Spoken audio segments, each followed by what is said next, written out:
Hey. Otemenka. Okay, maybe Hello, guys. Aha. So Otemenka pa. Me Otemenka. What did you about also? Na has no ya na offer me. What is your has to go to seven? Has better than before them. I got a couple of people who say na ha na oh. As you down card there. Zania ma we unya There we don't know. You can't out to one who get us and so where you? Yes, Samartex boy come on then of course you use my year sign is mugwa hoboaso nyame adma weekend team no ejina kono e CAF Champions League nim ma use ma Togo akobo asko di car monya draw say na preparations no ko players or ma new players ni old no say and o musi blend fa kwame mama na so na yen chebusa phone na mo mechi Opemsuo 104.7 so the okay no 2023-24 season by na Samartex na the Ghana Premier League no na the Ghana Premier League so na yin no yes so Africa no league winner no echo represent your mind no our Champions League na FA Cup and so represent your confederation into the Champions League na already you become Ghana for na aya we se league no kwa Africa no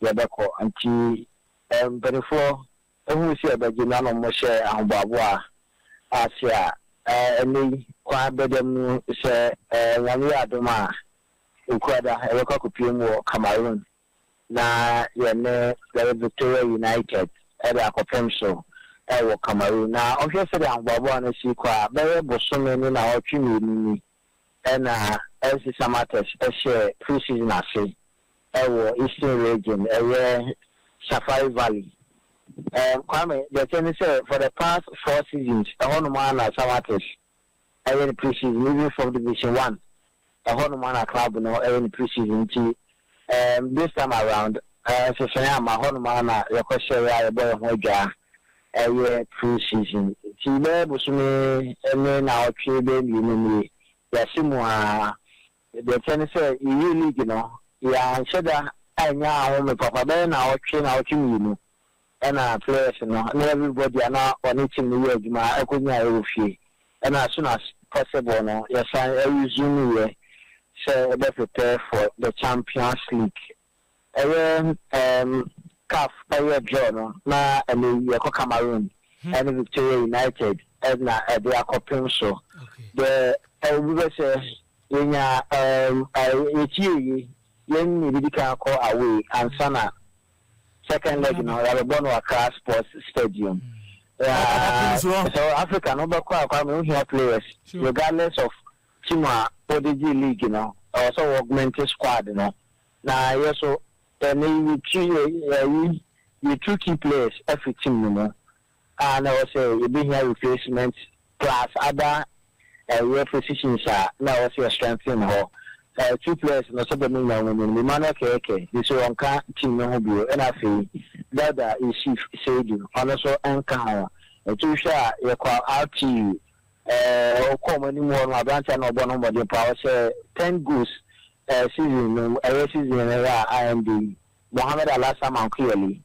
and I feel out to you captain Baba Kushibo and our defensive midfielder Abanti your friend Lord Hilary Adabo the fan by a Sakupi or Sky for defensive midfielder by Ekosi Sapom also Abeka Hobo for Kotana and also Kofa Bantia very young enterprising winger Isaac Bafo on a swaba Oko Yechi Honoma Kufia Bisima of Faso Folk and also Yakofana Ba team no den nti about recruitment in experience and the young players almost so abeka ho kwa sekema one of their extraordinary players fellow school junior also at me agile yen nti kwame goalkeeping department also goalkeeper back on the contract by Antoine, which baby, former House of Folk goalkeeper, and then Carella. And Debbie. Okay. And they call a nation says or more Avantia friend of Jaffet Lovenio. And the also have a goalkeeping department. No, Oko, a rare division one side, Team United. And a new call, a more player of the season, a common goalkeeper. A did not friend Bendida or the Isha, and also Yakofano Abekao. A rare United midfielder, Baku, and also friend Solomon J. Or central midfielder, also yet no Abekao. And they are bombarding share and Babuano, and the Kosona, yet represent Ghana well. Said a rare media managing FC a rare last season. You can't be sure about one. Was about already kind. I can't win through no. And now, Saturday new copy a rare Togo, and then a Togolese champions a rare Ascodikara. Okay. Yeah, the Ecobo and yes, you know, now be entering Antwerp now on a call 0-0. You and I have a few more car about for preparations ahead of a year, Cameroon. One word may share them say by Wednesday, near Trophy Kumanama, Kakupimu, a year, Cameroon, and maybe 1:30 p.m. and I come. You call Azigano Astroturf, Echo training Kaka, and eventually will be about home for training, the final training in Ghana. Now, Adam doing require your QF Ghana. Sasu, you team no, you new players. Kofi Agbesima mo abako Shebumo, Dabomo. Say no money old players no. Mengel say na niamane ko because you who say we team be or new players ni ba be mo finding difficult. Though the same league, but all free the team. Ako join the team for the na difficulties kakra. And saying na new players buy your money. Omo order da no esi emengo na coaches ne kra na saying ana musifa so eto Like I say, it has been well with new players in Abano because there's a preseason I think and a recruitment so and 24 to 2 man term players a genuine term and once again we are both series of friendly matches until the Arsenal tournament.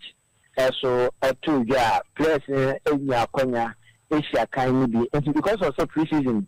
And the number of matches now in Century Cup, they don't know how to move in like I said, telepathy and understanding the chemistry, I say normally I am new players in Yanni adapted to different system and then different environments. Sure. The coaches are working assiduously. So they are or more want to and find it to the new environment, more but like I said, because of say a local league, many foreign players players requirement, they don't know could be more national team, winning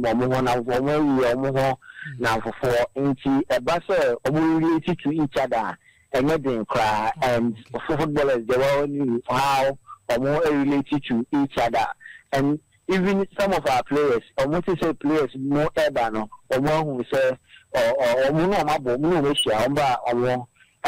in terms of adaptation, it has been well for majority of them. Kakano Akano, they say about Kumar fan Fibuni, a friend of Gordon Sifa, they don't have friend of Kofiketo and I say Baby Rooney, Oko, Buzi, side on their comment. Muru now do and also medicine and all the more papa. Our Omina also more Premier League maybe the Afi and our own community or normal quick academy when by the time like I said the Champions League and we are qualify league they share people will see different talents FC Samartex everywhere. Yeah, players are more form free out to you now. There's been concern, sir. Yabani or more if you require to just say players nimbi and so why Yabani or more buy no more some no sign and it's here. Much me assorted issues. I'll bet me a ball league now ball a African in Biaboa a Samartex Bobokuno. Issues beyond for now because these are players are on my part of the BBR they've been registered. Africa. America so nyame adoma kwashera against Victoria United. Say coach is selection one on the game FC Samartex. For now, there's nothing like suspension. I say when you be regarding or more registration or more legibility. So we say kind of Samartex. Sasu me amfa wonsi anom nyame adoma Wednesday odmu kodru a yebedi nkomo ne ahwese de niema esi ko why kwa ma tuma me na sibio enso na yenkai yenya ho say FC Samartex is representing the entire country. Sure. And said the dreams is in media ma you're really behind them no. Let's also really behind FC Samartex. Na yenga si binya slot ni bi aka on abama Ghana football etimpo kwame ya mi sha ho da se big is what ya why ka ke semester bibia ka ke ne ala tv ka is if ka ba ru ba oh you know be there why na big so we say ke so no so be say okay we dey ha pa on ti no hey so me monitor events so kwame bye why bye yeah okay so go around here